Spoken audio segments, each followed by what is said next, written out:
The best thing about Pokemon Go is the community. That when you think about it, places like Reddit and other social media where everyone's just kind of pitching in their ideas, tips, and information has really taken this game to the next level, especially with all those super dedicated people that are running charts. Like everyone on the Sylph Road that's going into hardcore data values is really taking this game to the next level because Pokemon Go is very, very complex, like surprisingly complex, which is why it's really good to have these kind of information and sources coming in, but it shows how important the community has been to Pokemon Go's success so far, and it's really fun because someone finds a tip on Reddit or social media and spreads it with all their friends, and that's just the information making this game a bit easier to understand. And then there's this app right here, the Poke Radar for Pokemon Go app, and I'm thinking this might be one of the next things that might take Pokemon to the next level because it has all the locations of where Pokemon are spawning. Now, the reason an app like that seems so powerful is because we've been getting a lot of posts and pretty much recent confirmation about like Pokemon nests and spawns or quote-unquote explosions. Like right here, Pokemon explosion happens regularly in this one spot. As we can see here, there's 1, 2, 3, 4, 5, 6, 7, 8, 9, 10 Pokemon, and this is a lot of evolution fodder right here. Like, you pop into this, that's a Kakuna, that's going to be a lot of candies and experience and stuff right here, and according to the poster, this spot regularly spawns 3 to 10 Pokemon all at the same time, possibly 8 out of the 10 times I pass it. Plan to stop there every day, going to work and to the farm, so it's kind of in the middle of nowhere as well, which is why an app would be very good to, you know, go and mark this location and be like, hey, there's a lot of Pokemon that spawn here and stuff like that. I have no idea what's going on. It is somewhat repeatable and works for other players in the same somewhat regular basis, and as you can see, there's other people talking about this. Spot on the corner of my street that's very similar. I feel bad for the folks because their house is some kind of Pokemon portal and they must be getting worried about how often people are standing outside. 2 places in my hometown that have a lot of Pokemon spawning fairly frequently as well, and a house by my work gets these, so it's really crazy that, you know, there are these pockets of Pokemon spawns. Like, this seems like a very nice thing to have, but it's certainly not as good as this legend right here. Guy says, lives near Dratini spawn, and yeah, that sounds about right when you're catching all of these Dratinis getting Dragonair. That's like the instant ticket to getting all the Dragonites that you want, and people were wondering, like, is this actually a possible thing? Like, how does this work? Which goes back to why the app might seem like such a success.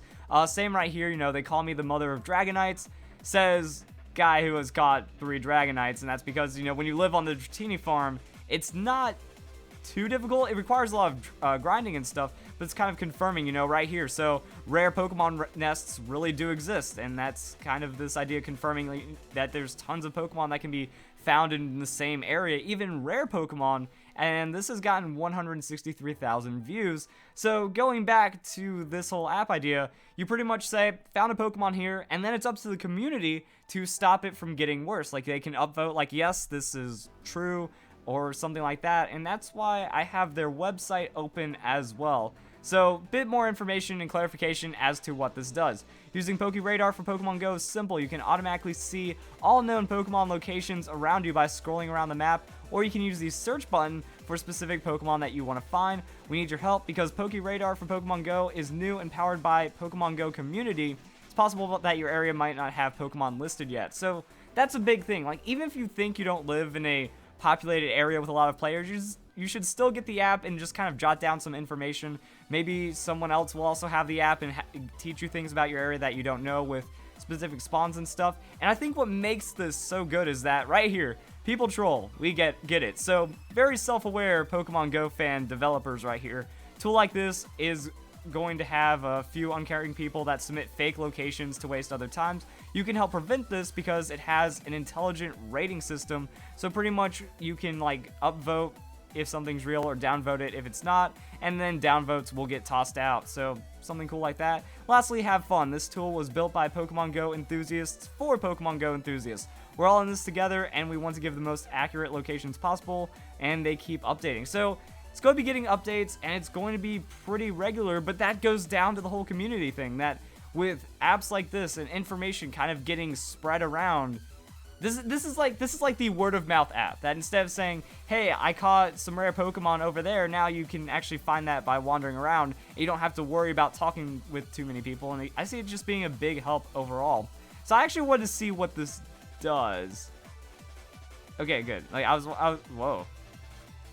That's crazy. Okay, this is really neat. Wow, okay, how many people are using this app right now? Because it seems to be working out. Like, I used to live in Colorado, so let's go check out Colorado, where apparently there's a lot of Pokemon, and I guess this is how the app works. So, you know, people saying they found Charizard and Blastoise in this area, and I guess you upvote it, downvote it, and it goes off of downvoted stuff. So Pokemon found Charizard, found by dog owner at 9:24 p.m. And then there's directions and stuff like that. So it seems like a super helpful app about this. Now, one thing I think would really benefit, so developers, devs, if you're watching this right now, you should maybe have like a density system as well, since there are these nests, because apparently there's a lot of Bulbasaur in a very small amount of area, and we also saw with this guy right here.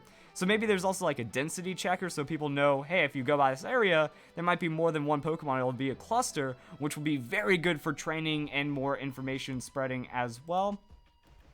I wanted to zoom out and check my local area, because I live near Seattle, so yeah, I know there's wow, Portland is also just lit up, so this app is getting some usage, which is pretty cool, and you can see where people are catching what Pokemon, and I think you can like use your groups as well. Like if you and your friends are running around downtown or in a city or just anywhere, you know, you all get to throw up your votes and say, yeah, like this is real. We have Pokemon being found in this area. I'm wondering, all right, so Charizard found here, 0 helpful, 0 votes, and found by X person right here. So it will help like just kind of sort out people that are trolling and stuff like that. I'm familiar with downtown Seattle, so cool stuff to me. Ooh, Vaporeon.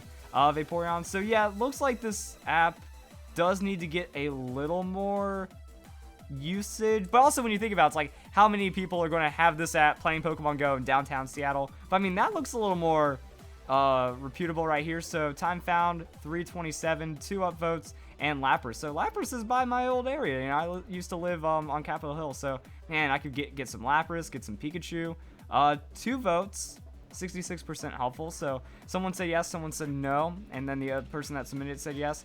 So I guess there's just a lot of interesting things to develop and discover with this app, and that's why I wanted to show it. Maybe this will work out and help people find rare Pokemon, since it's all this community effort of figuring it out.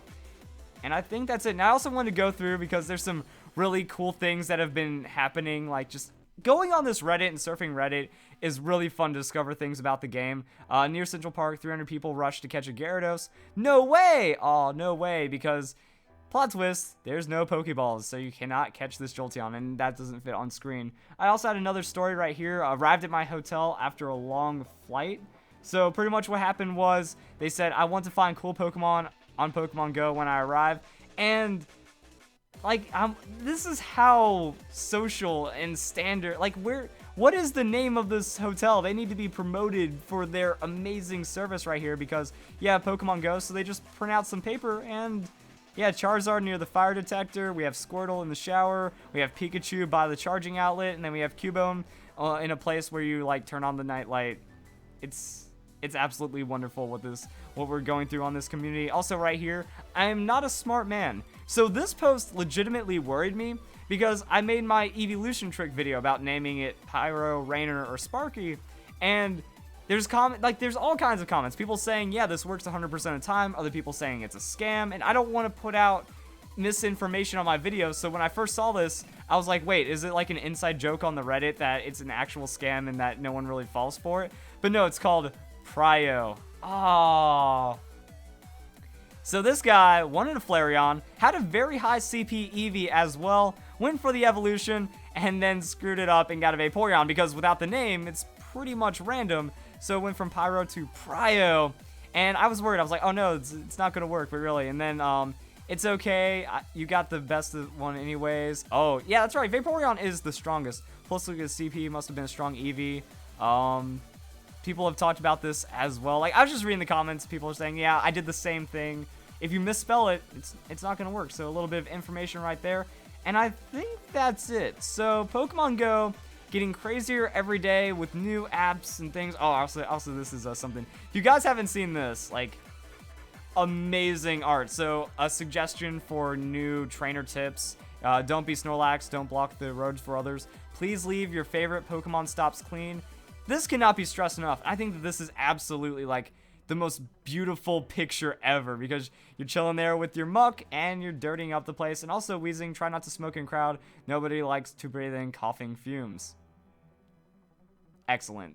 Community is coming together really well. All the information is just getting more and more in-depth every day, and I think that's what we have to do. So maybe this app works out, maybe it won't, but it at least goes along with the new idea of Pokemon spawns. We'll see how it goes. So if you guys enjoyed the video, hope you all have a nice day. Thank you very much for watching.